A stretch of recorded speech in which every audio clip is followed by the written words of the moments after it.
Hi friends, आपण मानू मोर नमस्कार। स्वागत करुछि आपण मानकु आम चैनल को। फ्रेंड्स, जो भली भाबे मनीष दिन जाकर परिश्रम पर किछि समय सोई विश्राम ने सेही भली प्राणी जगत रे मध्य देखिबाकु मिले।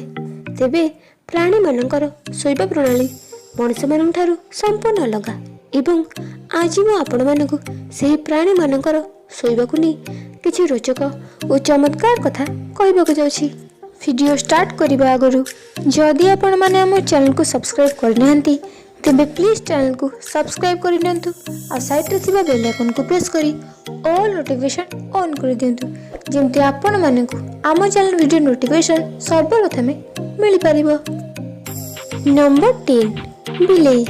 से घरोई बिलेई हो कि जंगली प्रकृत रे अलस होइथान आ दिन प्राय 13 ରୁ 14 घंटा केवल शोईथांती। बिलेई शिकार प्रायतः राति समय करथांती।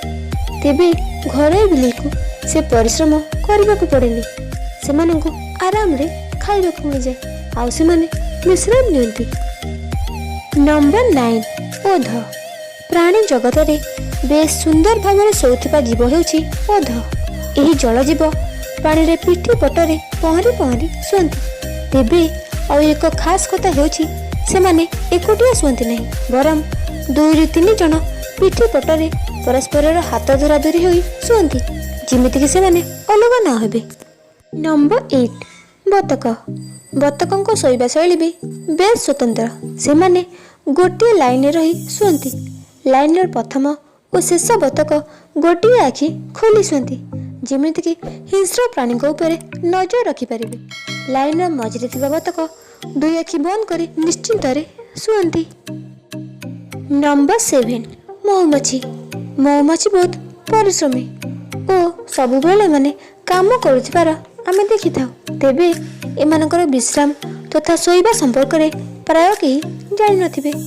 एमाने दिन रे प्राय 5 ରୁ 8 घंटा शुअंती।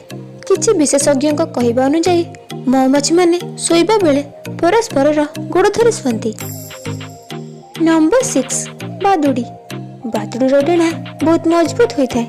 यार गोड़र नख भी बेस मजबूत होता है। से सब बेले कौनसी उच्च स्थान रे ओलटा झुली रही सोई रुहे। एमिति सोइबा द्वारा एमाने पर भिक्षुक ठारू सुरक्षित रहिबा सह हठात आवश्यकता पड़िले पड़ी पारंती और एमाने दिन रे प्राय 20 घंटा सोई रुहंती। Number 5 giraffe. एमानकर सोइबा तरीका भी बहुत अलग होता है। सेमाने किछि किछि अंतराल रे शुअंती एवं थरकरे 5 मिनिट रु अधिक टाइम शुअंती नाही। आउ एमानकर समुदाय टाइम को मिसाइले एमाने 4.5 घंटा शुअंती। आउ सबुठारु रोचक कथा हेउछि बड़ जिराफ ठिया होई सोइथाय एवं जिराफ छुआ तळे बसी बेक मोड़ी आराम रे सोई रुहे। नंबर 4 घोड़ा। घोड़ा माने प्रायतः ठिया होई सोई रुहंती। आउ एभली सोइबा द्वारा गोटे उपकार हेउछि जे विपद आसिले से संगे संगे दौड़ी पारे। एभली सोइबा जोगु एमाने गाढ़ निदरे सोई पारंती नाही आउ एमाने 24 घंटा रु केवल 3 घंटा सोईथांती। नंबर 3 सिंपांजी। उच्च और शक्त गछ डाल रे पत्र साहाय्य सिंपांजी बसा बांधती। फल से माने पर भिक्षुक ठारू सुरक्षा पाती और तास आराम रे सोई पारंती आउ एमाने 24 घंटा रु 9 ରୁ 10 घंटा सोईथांती। नंबर 2 ग्रेट फ्रिगेट चढ़ई। एही चढ़ई मासो मास धरी उड़ी पारंती। तेणु सेमाने किभली सोथिबे से कथा मनकु निश्चित भाव रे आसुथिबो। एमाने दिन रे प्राय 40 मिनिट उड़ीबा समय रे सोईथांती। आश्चर्य लागिले भी कथाटी सत आउ भूमि रे एहाठारू अधिक समय सोईथांती। Number 1 shark. शार्क रो अनेक प्रजाति को लगातार पानी रे पहरिबाकू पड़िଥାଏ जहा द्वारा तांका गालिस ऊपर पानी रहिबो और सेमाने अम्लजान पाई परिबे। फल रे सेमाने गाढ़ निदरे सोई पारंती नाही आउ सेमानंकु पहरी पहरी सोईबाकू पड़े।